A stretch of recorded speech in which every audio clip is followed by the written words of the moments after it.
बहुत बहुत धन्यवाद संचालक महोदय जी। साथियों, आज युवाओं का आगाज उत्तराखंड में हो चुका है और आज पीपल्स यूथ फ्रंट के द्वारा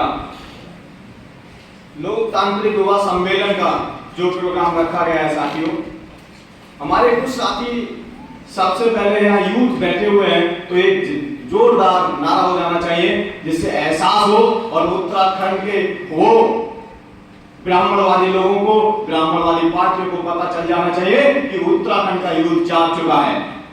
एक बार पीपल्स यूथ फ्रंट की जिंदाबाद बोलेंगे। पीपल्स यूथ फ्रंट जिंदाबाद, जिंदाबाद।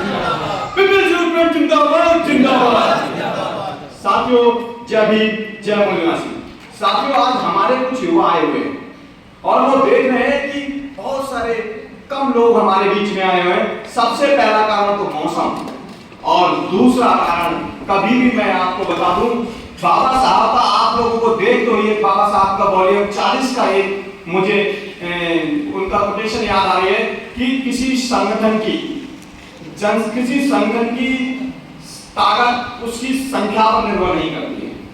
आप जो देख रहे हैं कि यहाँ जो लोग बैठे हुए हैं वो संख्या में कम है, मगर जो ताकत होती है, अगर आपके 5000 युवा एक साथ खड़े हुए हैं और आप सोच रहे हैं कि वो ताकतवर है, वो ताकतवर नहीं हो सकते। अगर आपके 50 युवा ऐसे एक साथ खड़े हुए जो ईमानदार हैं और निष्ठावान हैं, तो वो संगठन आपका उन 50,000 या 5,000 एक साथ युवा बैठे हुए उससे ज्यादा मजबूत होता है। तो कहने का मतलब यह है कि संगठन की ताकत उसकी संख्या पर निर्भर नहीं करती, कार्यकर्ता की ईमानदारी और निष्ठा पर निर्भर करती है। इस बात को समझना पड़ेगा। तो बिल्कुल मत सोचिए और बिल्कुल मत सोचिए कि आज हमारे साथ लोगों की संख्या कम है। सबसे पहला पॉइंट। दूसरा, अभी हमारे अध्यक्ष जी कहीं बोले, हमारे नए निर्वाचित प्रदेश अध्यक्ष जी और पूरी टीम को बहुत बहुत धन्यवाद। अभी उन्होंने कुछ बोला और हमारे लोगों के दिमाग में यह भी आ रहा होगा कि ये नई टीम है, ये नए युवा किस तरह से इस देश में लड़ेंगे। मगर मैं आपको बता दूं, आज people's party of India democratic द्वारा राष्ट्रीय स्तर के बुद्धिजीवी लोगों के द्वारा जो पीपल्स यूथ फ्रंट का निर्माण किया गया है, ये युवाओं के लिए ये एक बहुत बड़े बहुसंख्यक हमारे देश में जो युवा वर्ग है उसके नेतृत्व करने की क्षमता को और उसमें लीडरशिप डेवलप करने की क्षमता को और अपने समाज के लोगों को अधिकार दिला सके, उसके लिए ये फ्रंट का निर्माण किया गया है। और ये जो इस देश के मूल निवासी युवा हैं, ये बहुत ही हमारे मूल निवासी युवा बहुत ही सीधे साधे हैं। और मैं बता दूं, और उत्तराखंड में तो जब से इस देश उत्तराखंड का निर्माण हुआ तब से इस उत्तराखंड में ब्राह्मणवादी सोच की पार्टियां लगातार सत्ता पर बैठी हुई हैं और हमारे समाज के युवाओं को, जो इस पूरे देश का, इस प्रदेश का नहीं पूरे देश का बहुसंख्यक युवा है, और 60 से 70% युवा जो इस देश का युवा है उसे कठपुतली बनाकर रखा है। वो सिर्फ कुर्सियां हटाने के लिए और टेंट लगाने के लिए नेताओं के लिए काम करने वाला है, मगर नहीं। आज इस देश के लिए, इस देश का जो युवा है, उस देश के युवा को अच्छा नेतृत्व देने के लिए, लीडरशिप डेवलप करने के लिए इस यूथ फ्रंट का निर्माण किया गया है। और आज जो कठपुतली बनाकर रखा है, तो आज उत्तराखंड में इस यूथ फ्रंट का, इस लोकतांत्रिक राजनीति का आगाज हो चुका है, जिससे हम अपने इस उत्तराखंड के नहीं पूरे देश के युवाओं को नेतृत्व दे सके और ज्यादा से ज्यादा। और अपने इस देश में अभी हमारे यूथ फ्रंट के द्वारा उत्तराखंड में हमारे राष्ट्रीय अध्यक्ष जी द्वारा आंदोलन किया गया, वो अपने मुंह से बताएंगे और उन्होंने कामयाबी पाई। और पीपल्स यूथ फ्रंट और people's party India democratic front लेकर बैठी है, जब तक मजदूरों को न्याय नहीं दिलाएगी ये आंदोलन लगातार तेज होता रहेगा। और जब तक तेज होता रहेगा, जब तक हम गवर्नमेंट द्वारा, हम जो मिनिमम बेसिस होते हैं सरकार द्वारा, जब तक अपने मजदूरों के लिए समान अधिकार नहीं दिला पाएंगे, समान वेतन नहीं दिलाएंगे, तब तक हम शांत नहीं बैठेंगे साथियों। तो साथियों, राजनीति में बहुसंख्यक ये युवा होने के बावजूद भी जो ब्राह्मणवादी पार्टियां हैं, ये अपनी संख्या का ताकत को ना समझने ये युवा बुद्धिजीवी वर्ग ना बन जाए, ये युवा देश के डिसीजन मेकिंग स्ट्रक्चर में ना बैठ जाए, इस तरह को उनको इस राजनीति से दूर रखने के लिए आज उन ब्राह्मणवादी नेताओं ने उन्होंने वंशवादी जैसी व्यवस्थाएं, जातिवादी जैसी व्यवस्थाएं चालू कर दी हैं। मैंने देखा, और आप इस चीज पे समीक्षा कीजिए कि इस देश की, इस प्रदेश की और जितने भी देश में प्रदेश है वहां पर लीडरशिप युवाओं के से बिल्कुल दूर है। राजनीति युवाओं से बिल्कुल दूर रखी गई है। और ऐसे लीडर जो अपने परिवार में अपने बेटों को, अपने पोते को, अपने भाई को, अपने चाचा को, अपने नातेदार को, अपने जातिवाद पे आधारित है। आज उनका बेटा कांग्रेस में है तो पापा बीजेपी में है, और चाचा बीजेपी में है तो ताऊ कांग्रेस में है, और जातिवादी वंशवादी व्यवस्था उन्होंने लागू कर दी है। तो ऐसी जातिवादी वंशवादी और सुप्रीमोवादी व्यवस्था को हटाने के लिए आज पीपल्स यूथ फ्रंट का जो निर्माण किया गया है, इसका मतलब कि हम people's party, people's youth front देश के लिए, युवाओं के लिए ऐसा नेतृत्व देना चाहता है, ऐसा लोकतांत्रिक नेतृत्व देना चाहता है जिससे समाज में ऐसे लीडरशिप पैदा हो और उन लोगों को जिससे अधिकार मिले, शिक्षा मिले, स्वास्थ्य मिले, ऐसी चीजें मिल सके। मगर साथियों, बहुत चीजें ध्यान में रखनी पड़ेगी ऐसी लोकतांत्रिक सिस्टम को लाने के लिए। हमने देखा और आज भी जिन्होंने लोकतंत्र की व्यवस्था को नहीं समझा और लोकतांत्रिक राजनीति को नहीं समझा, वो फेसबुक, व्हाट्सएप और उनकी और भी सारे कार्यकर्ताओं के उत्साह को घटाने के लिए कमेंट करते हैं। आप अच्छे लोकतांत्रिक लीडर तब कहलाएंगे जब आप अपने साथियों को, अपने युवाओं को, अपने साथी कार्यकर्ताओं को बढ़ाने का काम करेंगे, ईमानदारी और निष्ठा से उनको आगे बढ़ाएंगे, तभी हम अच्छे संगठन का निर्माण कर सकते हैं। साथियों, ये हमारी तरफ से संगठन के लिए था और संगठन के लिए ये बहुत जरूरी है।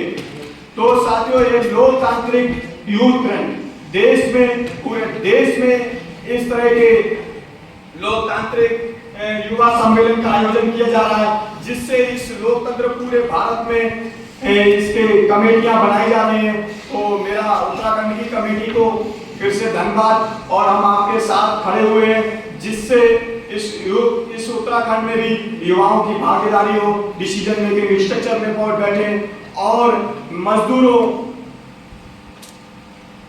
की व्यवस्थाएं देखिए। आज इंडस्ट्रियल एरिया में जिस तरह से मासिक वेतन जो होता है वो वेतन नहीं दिया जाता है, वो मिनिमम बेसिस नहीं दिया जाता है, वो स्किल सेमी स्किल जो गवर्नमेंट के द्वारा बेसिस दिया गया है वो नहीं दिया जाता है, और पूंजीवादी बहुत तेजी से पनप रहे हैं। इस पूंजीवादी व्यवस्था को हटाने के लिए, इस ब्राह्मणवादी व्यवस्था को दूर करने के लिए आज इस पीपल्स यूथ फ्रंट का जो निर्माण किया गया है, जो मूल निवासी बहुजन युवाओं का आगाज है और जो इस देश का बहुसंख्यक है, तो आज ये सत्ता पर बैठकर अपने अधिकारों को लेगा और आने वाले जो हमारे युवा हैं उनके अधिकारों को दिलाएगा। क्योंकि युवाओं की समस्याएं, आप समझ लीजिए कि जो युवा होता है वो बहुत ही महत्वपूर्ण एक परिवार में अपनी भूमिका निभाता है। जब बच्चा युवा बड़ा हो जाता है तो जब वोट का समय आता है, उस वोट का अधिकार जब देने का समय आता है तो परिवार में सबसे ज्यादा युवा की चलती है।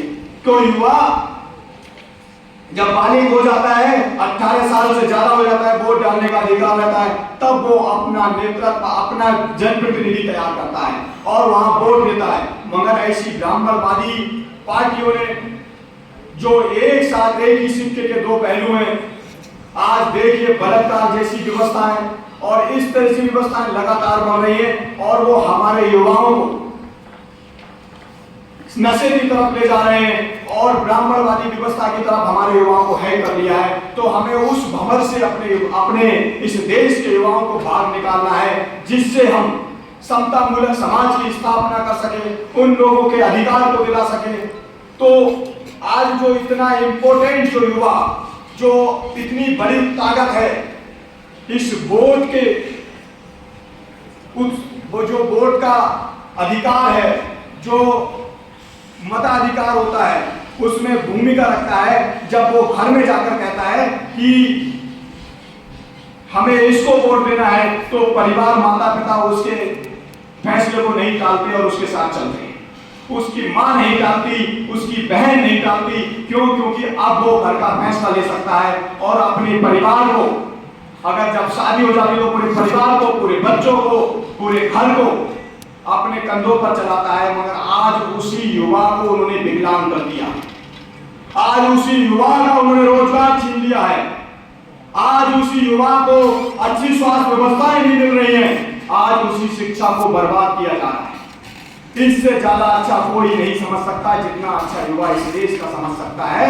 तो युवाओं को इससे दूर रखने का, लीडरशिप को कहते हैं, अभी हमारे साथी ने कहा लीडरशिप गंदी चीज है, तो इस गंदगी को सफा करने के लिए आज इस लोकतंत्र के युवा तैयार हो चुके हैं और इस गंदगी को, ब्राह्मणवादी व्यवस्था को, पूंजीवादी व्यवस्था को, जातिवाद, परिवारवाद और इस तरह की व्यवस्था को, जिसमें उन्हीं युवाओं को मौका मिलता है, इस 60% युवाओं में सिर्फ 2% युवा लीडरशिप करते हैं, वो भी वंशवादी होते हैं। तो आज इस समतामूलक भारत, इस समतामूलक समाज बनाने के लिए इस भारत में जो पीपल्स यूथ फ्रंट का निर्माण हुआ है, मैं उनके राष्ट्रीय अध्यक्ष जी को भी धन्यवाद देता हूं और इतनी मेहनत से वो पूरे देश में जा रहे हैं और हमें इससे सीख लेनी चाहिए। चाहे वो people's party of India democratic के राष्ट्रीय अध्यक्ष हों, चाहे वो यूथ फ्रंट के राष्ट्रीय अध्यक्ष हों, उनके नेतृत्व को देखना चाहिए और जिस तरह से वो अपने लोगों को जोड़ने के लिए, इन युवाओं को जगाने के लिए, इस युवाओं में अच्छा नेतृत्व देने के लिए जो रात दिन काम कर रहे हैं।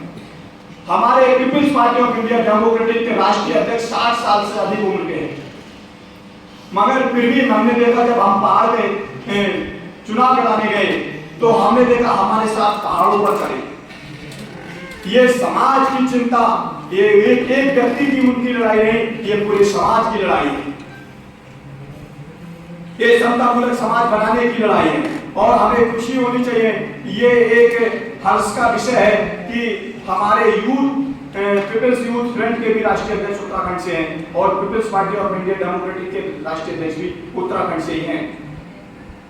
तो हम चाहते हैं कि जो आगाज होना चाहिए, जो एक इतिहास में जिसकी एंट्री होनी चाहिए, वो उत्तराखंड के युवा करें। और मैं अध्यक्ष जी से आह्वान करता हूं, अपने पूरे उत्तराखंड के, पूरे देश के युवाओं से आह्वान करता हूं कि आप पीपल्स यूथ फ्रंट के सदस्य बने और एक साथ मिलकर लोकतांत्रिक राजनीति का निर्माण करें। और आप उत्तराखंड के प्रदेश अध्यक्ष दुष्यंत कोहली जी, आपको बहुत बहुत बधाई। आप पूरे उत्तराखंड में काम कीजिए, हम आपके साथ हैं और ऐसी समतामूलक समाज के लिए निर्माण कीजिए जिससे हमारे इस समाज को और इस युवा समाज को अधिकार मिल सके। और साथ ही जो उत्तराखंड में जो हमारे मूल निवासी बहुजन युवाओं को कलपुतली बनाकर रखा है ब्राह्मणवादी और पूंजीवादी पार्टियों ने, इसको खत्म कर और तीसरा विकल्प हमको जो तैयार करना है और जिससे हम इन सभी का इसको दूर कर सकें और हम शासक बन सकें और अपने लोगों का, अपने समाज के लिए न्याय दिला सके। साथियों,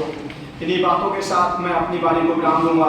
सभी को जय भीम, जय मूल निवासी, जय भारत, जय संविधान। धन्यवाद।